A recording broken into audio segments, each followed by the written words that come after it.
Hi, it is wonderful to be here. It is just such an honor to be part of this event. So huge thank you to Groundwork and to Great Lakes GLRE for hosting this and for inviting me. It's wonderful to see Johanna Miller from Vermont. Hi, yay. She was also really instrumental. I admire her and admire the work and feel lucky that I get to work with her in Vermont. And that's one of the reasons I love this event, because communities can do things. I love that line, I can't, we can. You know, it really is about the multiplier effect of working with others with a common North Star that allows you to accelerate and do the kinds of things that I'm going to talk about that we've done in Vermont. But you know, she's one of my tremendous partners there, and so it's an honor to be here. It's also wonderful. I love Michigan. I love Michigan. Oh my gosh.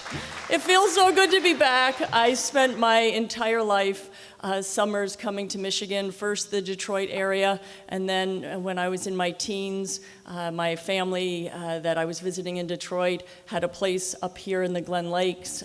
So really from that time until probably about 8 years ago, I used to make an annual pilgrimage to Michigan. So this has been wonderful. It's only 17 hours in Michigan, which is the downside. I will say everything has gone right since I got here. I got into my room. The one thing I said to my husband when I was coming is I said, I don't care what else I make time for, but I have got to get to Cherry Republic.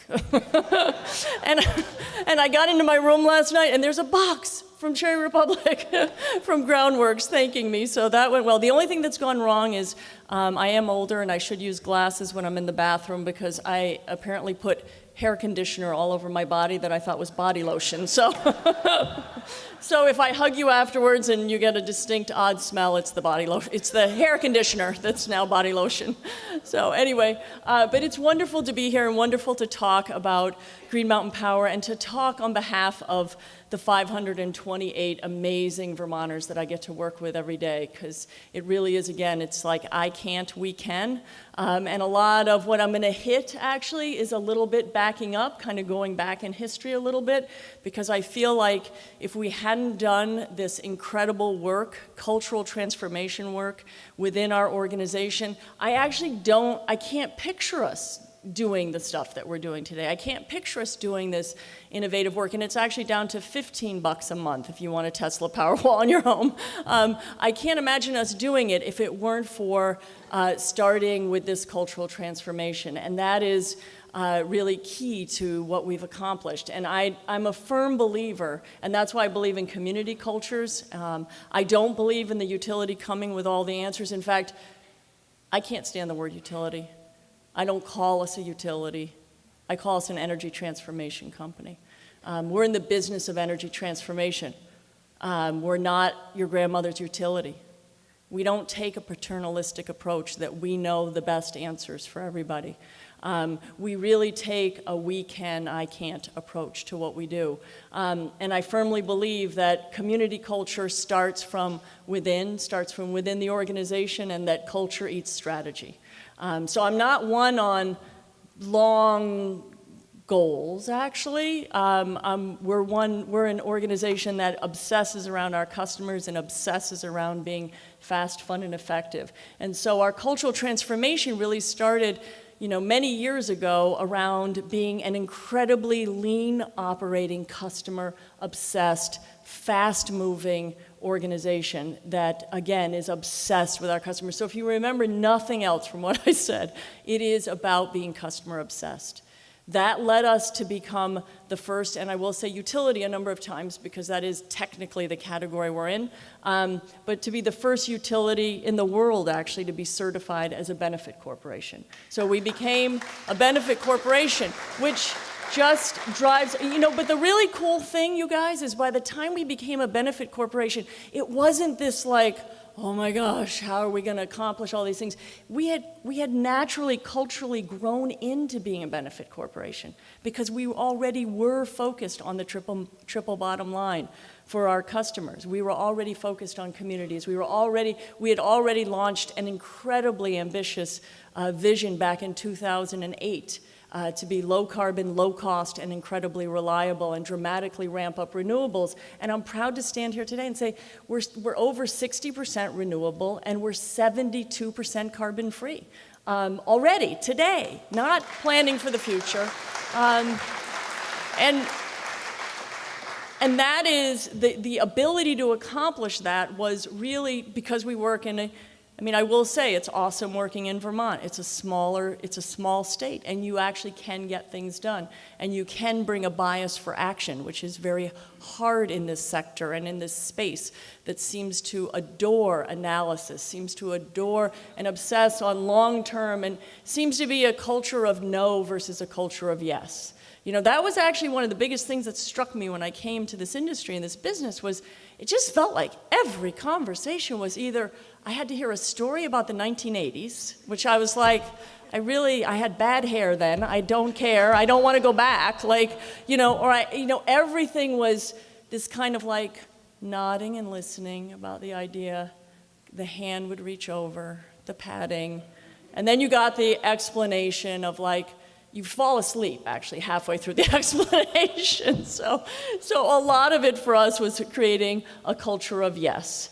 Creating a culture of yes and moving away from a paternalistic way of thinking about our relationships with our customers and our communities. It was really about, so customer obsession is really about like taking what they're saying they want and then trying to move actually to that next level of what they might want. So again, today we're over 60% renewable. I think we actually have a path to get to 100% in a few years. What we want to do, though, is leave a lot of room, because at the end of the day, the most important thing I think you're going to hear from me, and I think rural America is different than urban America. And I think in rural America, what we have, I believe, is a technological and a consumer-led revolution to a home, business, and community-based energy system.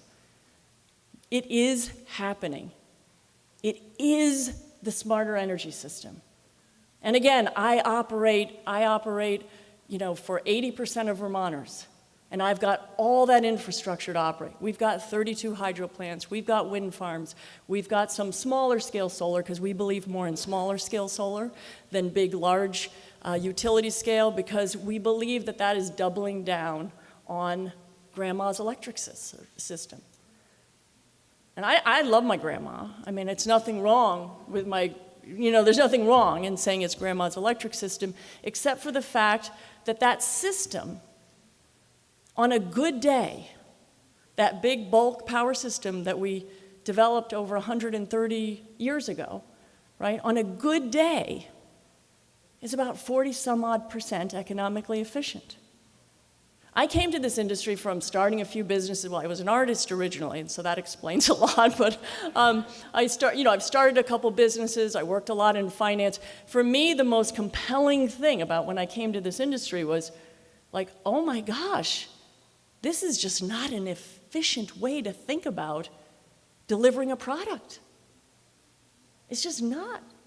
And actually, it's scaring me a lot, because it's not just not economically efficient today, because we're talking about going great distances. It's also not a resilient way. It's groundwork. It's about creating a clean energy future and Center for Resilient Communities. All right, it's not a resilient way. It's not its fault. It was built that way. But as any of us who have experienced climatic events know, all of that infrastructure, I don't care if it is the massive transmission lines and towers, they can become twigs and twine when Mother Nature rolls in. In fact, not long after I started in this business, we had a massive ice storm in Vermont. And it took down Hydro-Quebec's transmission system coming into Vermont. So anybody who thinks that all the investing we're asked to do, which, by the way, can be self-serving for utilities. You probably know that, but it's how they make their money for their investors. Us too, right? All of that isn't going to change the fact that when Mother Nature rolls in and we get these increasingly severe climatic events, it all becomes twigs and twine. It all becomes twigs and twine. It all falls down. So we really fundamentally believe that we're at a tipping point, a consumer tipping point, a technological tipping point, and what we have adopted is we have stepped into the space of wanting to lead, to accelerate, actually not to lead, to accelerate the adoption of this consumer-led revolution towards a community home and business-based energy system.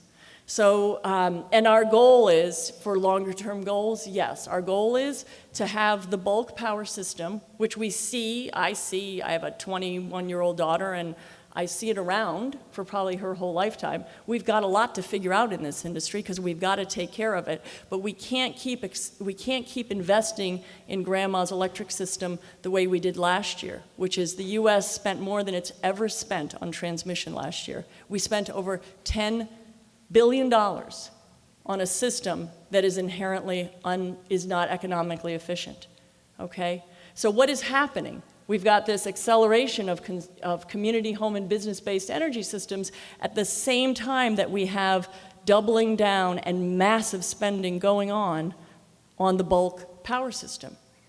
So it's happening at different paces in different parts of the country, but the real wake-up call across the country is going to become as loads get flat, or loads even start to decline. Because then what happens? You have a system that's 40-some-odd% economically efficient. You're making it a lot less economically efficient over the next 10 years as these massive big investments go into bulk delivery. And then you have technologies and capabilities for communities, homes, and businesses to become less dependent on that grid. So anybody who's been involved in whether it's a nonprofit or business knows, so, basically, if you don't have as many dollars coming in to support this, the cost per piece goes up of what you're buying. So we've really embraced tremendously helping to lead that transformation. What we're simply trying to do is earn our way into a new value proposition with our customers. So yes, we not only are the first, I think still only, B Corp energy company, we're also the first in the country to start selling the Tesla Powerwall. We were the first, a part of our energy vision back in 2008 that got us to over 60% renewable and 70% carbon-free. A huge part of that whole vision was also about, we really leaned in hard to solar very early. We looked at it very differently. I don't know, it's funny, when you're customer obsessed and you're moving fast, fun, and effective, you do come to different conclusions than others who seem to analyze things for years. We quickly came to the conclusion that we actually wanted to incent solar back in 2008. In fact, we incented solar before the state had a so-called net metering tariff. We paid customers 6 cents to go solar for every kilowatt they produced because we really saw that we could leverage that energy during hot summer days. So we really accelerated that adoption. We also saw that it was something our customers wanted.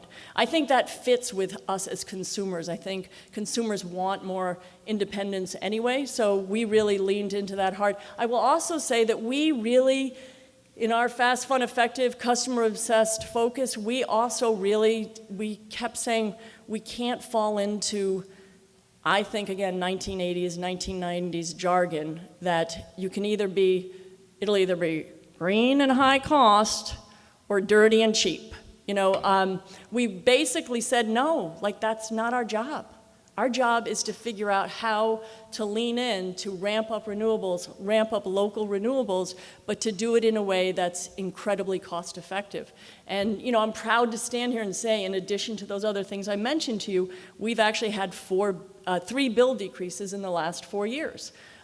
So it's not been about saying we can only do this in a way that ramps up prices for customers. And so let me just talk a little bit about how we do things in the context of being a benefit corporation. So yes, we did as a part of our ramping up to renewables, Green Mountain Power did build Vermont's largest wind farm many years ago. Large by Vermont standards is tiny as by any other state standards, so it's about 21 turbines, but it is one of our most cost-effective resources for Vermonters.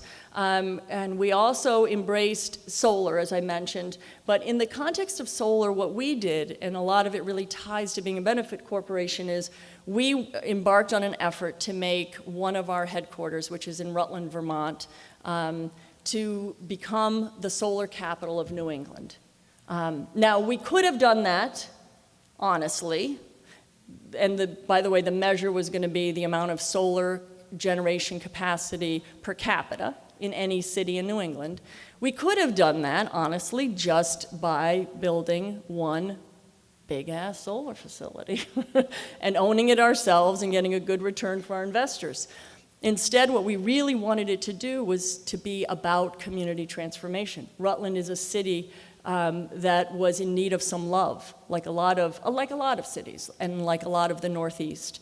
It was a city that was a little bit down on its luck. It was a city that was getting known more for crime and opiates and declining population than it was around growth. So we created a whole process around how do we make Rutland the solar capital of Vermont, but how do we do it through an all boats rise approach. So we held this very large solar summit. We attracted solar developers from in-state and out-of-state to come to Rutland. We provided assistance, we provided maps of good locations. We accelerated a ramp-up that resulted in a tremendous increase in downtown occupancy of Rutland, Vermont. Coincided, we don't want to claim credit for it, but coincided with a reduction in crime. Coincided with bringing 15 new businesses to downtown Rutland, and achieved the designation of solar capital of Vermont, or solar capital of New England for Rutland, Vermont. Huge, tremendous accomplishment for that city. We then took that same process, and we also created, for any of you who might follow our little-known Senator Bernie Sanders, he actually posted a video on it because he was there recently. But we also created a solar storage, a very significant solar storage facility, so that we could operate a portion of the community independent of grandma's grid. And so our vision is to lead the way in turning the bulk system to the backup system and having the primary system be this one that is community, home, and business based. We believe that this is not only possible, it's actually happening. Because again, we don't like professional playground projects, we like transformative change. So we've taken whole communities off the grid. We've been participated in that in a part of Vermont, leveraging storage. We see storage as a really significant part of the future. We introduced the first, this one was actually surprising. We came up with providing customers the option to go completely off-grid. And honestly, the reason we did that was because I thought there's probably no better way to sharpen our minds on what it feels like to be in the energy transformation business, or what it feels like to provide energy as a service, than to offer customers the ability to go completely off-grid. Not quasi off-grid, completely off-grid. But I thought literally, Vermont's small. I thought, we'll get like 5 people interested, so we can learn and then move. We had like 67 people within a week that were interested, and I don't know that they all will do that. I think a lot of customers ultimately do decide they want to be connected, but it's about sharpening the mind and thinking about, and to your point, thinking about how do we get to dramatic reductions in the portions of energy. Because one of the things we could do is just say, oh my gosh, a couple of years from now we could be 100% and everybody should just crank up the electricity and we're all renewable. But what we're trying to do is do this in a way where energy is transformative for people's lives. And so it is about the vehicles. And actually, the cool thing about that program, the LEAF program, is we actually aren't doing it in, I would say, grandma's utility way of doing it, which is we're actually not the ones paying. What happens is when you do the kind of work we're doing, you attract really cool partners who then they put skin in the game. So it's actually Nissan agreed for our customers to pay a $10,000 incentive. So the really cool thing is we're not in a position of explaining to other customers why we're using money to incent that. We're doing it through these incredible collaborations and partnerships. And so, and lastly, and then I think I'd love to just turn it to this video that catches all the things I miss when I ramble on about what we're doing. You know, our focus also really is on meaningful socioeconomic change. And we really do believe, deep in our souls, that energy can be a force for good. But it really requires letting go of the past and envisioning a future that's very different. A future that, for us, we really focus, when we say a force for good and transformation, we focus a lot of our work on how do we make these transformative solutions work for the socioeconomic parts of our society that need them most. So one of the keys in the transformation that I still means the most to me is back to Rutland. We started this process of doing complete and absolute energy transformations for homes. So we would go in and do the complete and absolute weatherization, the efficiency, working with partners, the smart electrification, the solar. But what we really wanted to demonstrate, or find out we were wrong, in this case we demonstrated it, so we were glad we weren't wrong, is that this can be transformative in the homes and in the lives and in the families that need it most. And we found a family, the Burkowskis in Rutland, that were brave enough to do it with us. She's a school teacher, special ed teacher. He's a bus driver. They live in one of the rougher sections, actually, of Rutland, but we're very proud of their home, had a lot of family history to it. And they embarked on having us do this complete and absolute transformation of their home, which we were lucky to then have Energy Secretary Moniz and the delegation come and visit, because it was the first of its type in America where we had done this absolute transformation, and we used on-bill financing. So we did the initial, we found the capital from different sources, we did that initial capital, and then they are paying with savings for this complete and absolute transformation of their home. That, by the way, we thought with what they were paying, it would be break even for 6 years. So, you know, because they had old fans and box air conditioners, the house wasn't insulated, so it was still freezing cold in the winter, and the girls were dying of heat in the summer, the two little girls that they have. One of the incredible things we found is not only did we take their house pretty much completely carbon-free, because we also use smart electrification. We went with solar, we did weatherization, we did lighting, we gave them an app on their iPhone that they could monitor their usage. But what they have found so far, they've had this in place for a couple of years, is they actually are saving even during this period of time where it is supposedly paying off for the improvements. So they feel more secure in their home's more resilient, they have a more comfortable home, and it has given them this incredible opportunity for transformation. So we've done a lot more of those homes, we've done a lot of businesses, and that's the space we're in. When you help people become independent in their energy generation, how do you continue to earn enough money to have? Right, to keep everything going, right? Yeah, no, absolutely, that's a great question. And, you know, part of, you know, I loved what I heard this morning when I got here about innovation and how it works over the long term. Part of what we also had to build is a culture, and we're lucky that we have this in our investor, honestly, is some appetite for risk, for not having all the answers. Because again, I think a part of what goes into analysis paralysis and slowing so much down in this industry is all of the math comes back to this obsession and discussion of shareholder value versus customer value. So make no mistake, we've got to figure this out, because our vision of the future is we also have a zero rates team. They meet every single week of every single year, and their job is one thing, and that is to figure out how we never have a rate increase, okay? So we're not just saying, oh, we do this and okay, well, however the math works out. You know, we're focused on that, but as I said very quickly before, we're trying to earn our way into new value propositions. So again, a typical and the company I joined did this too. A typical utility approach to this work is to create what's called unregulated activities, because then they do this in unregulated businesses, and then they make extra money for their investors through this unregulated.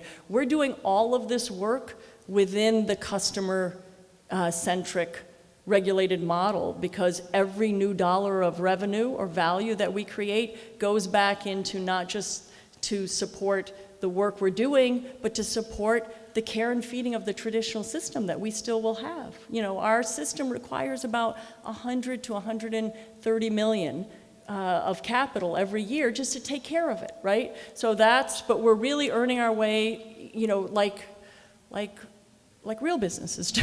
We're earning our way into new value streams, and we're figuring that out as we go.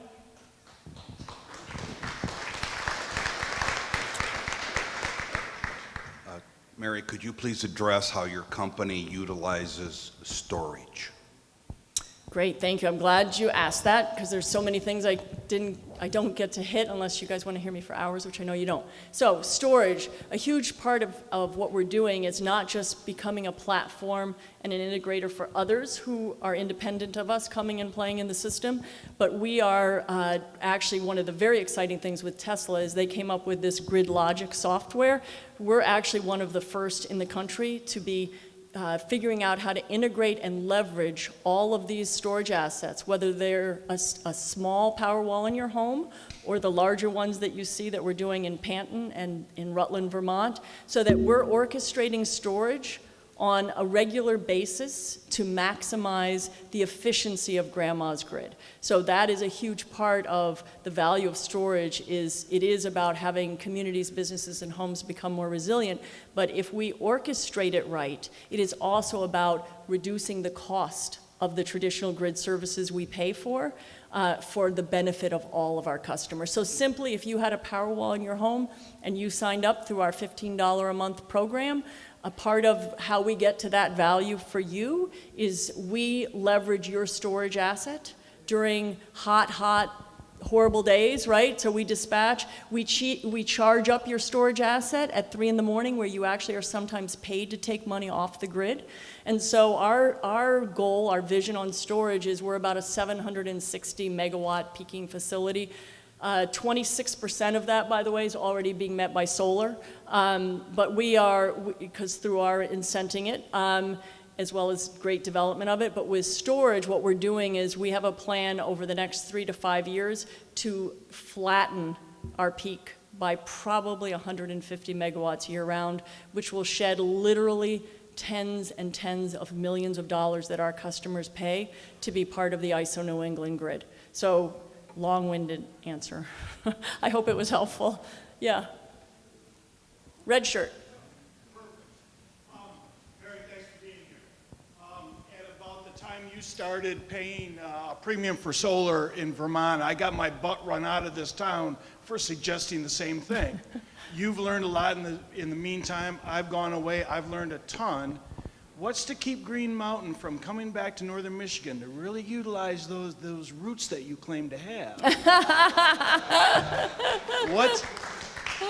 What's to keep Green Mountain come back from northern Michigan and utilizing PURPA and doing the first real utility scale solar project with some of your benefactors and some of my company folks? Right. And I've, well, Green Mountain Power, I'll tell you, what Green Mountain Power is a regulated monopoly utility in the state of Vermont. Right? Yeah, so there is nothing within that franchise that would support or encourage us to be expanding out of state on behalf of the Vermonters that we serve.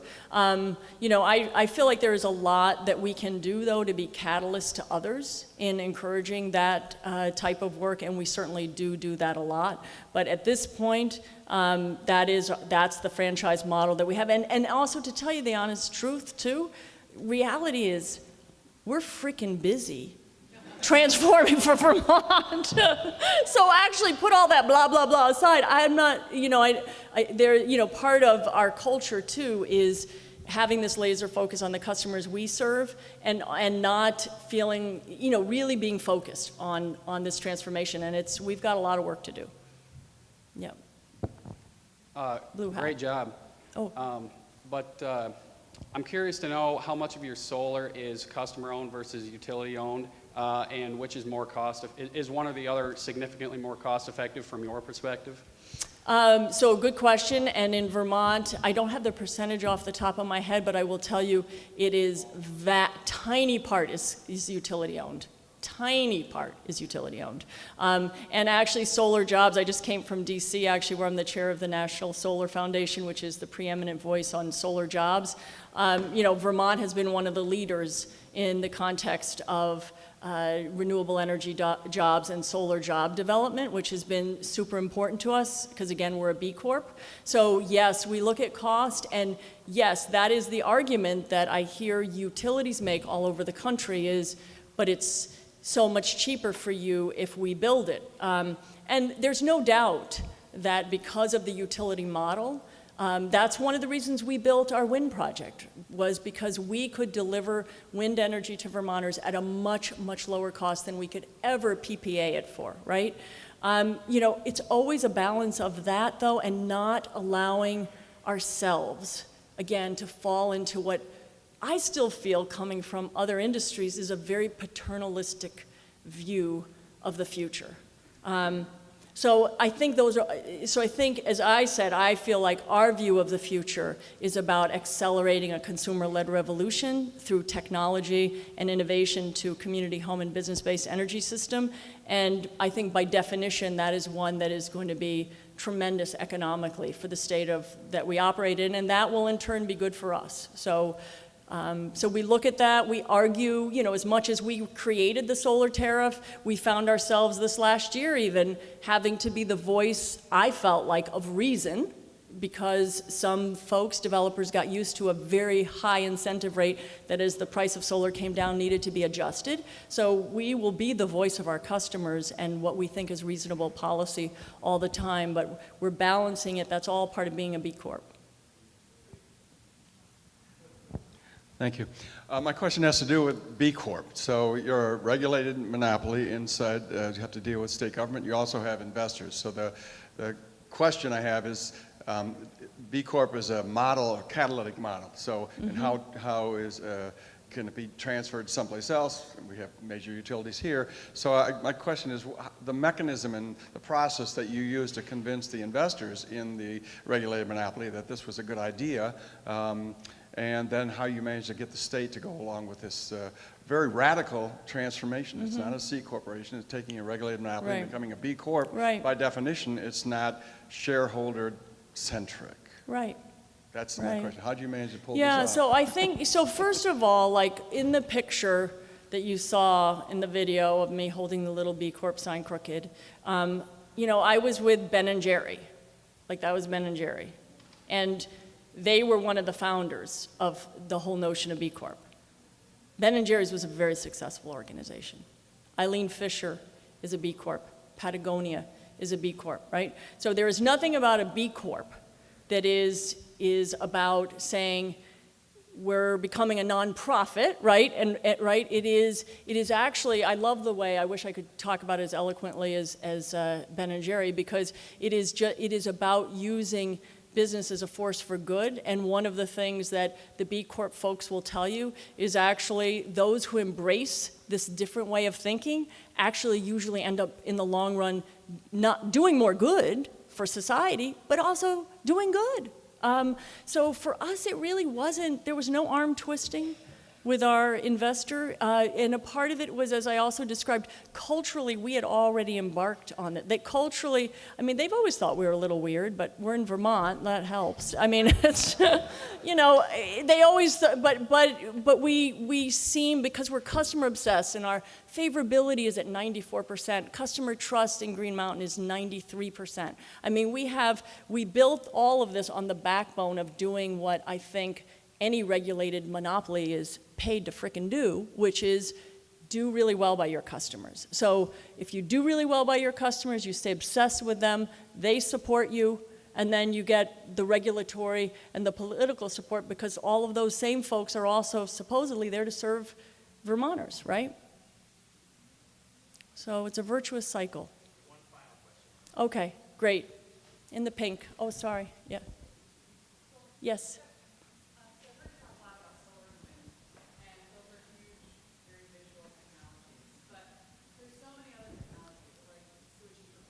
Mm-hmm.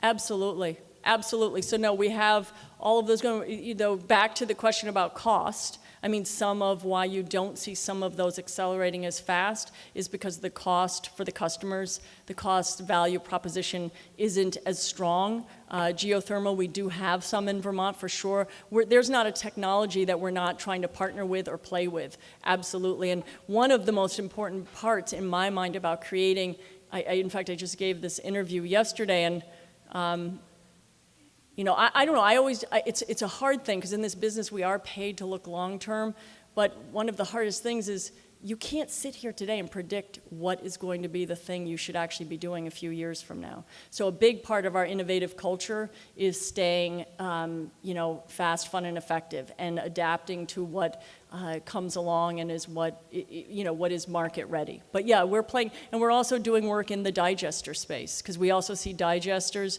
in terms of trying to hit. We have a program called Clean Power, Clean Lake. We have a huge phosphorus problem in Vermont that's wreaking havoc for our beautiful lake, Lake Champlain.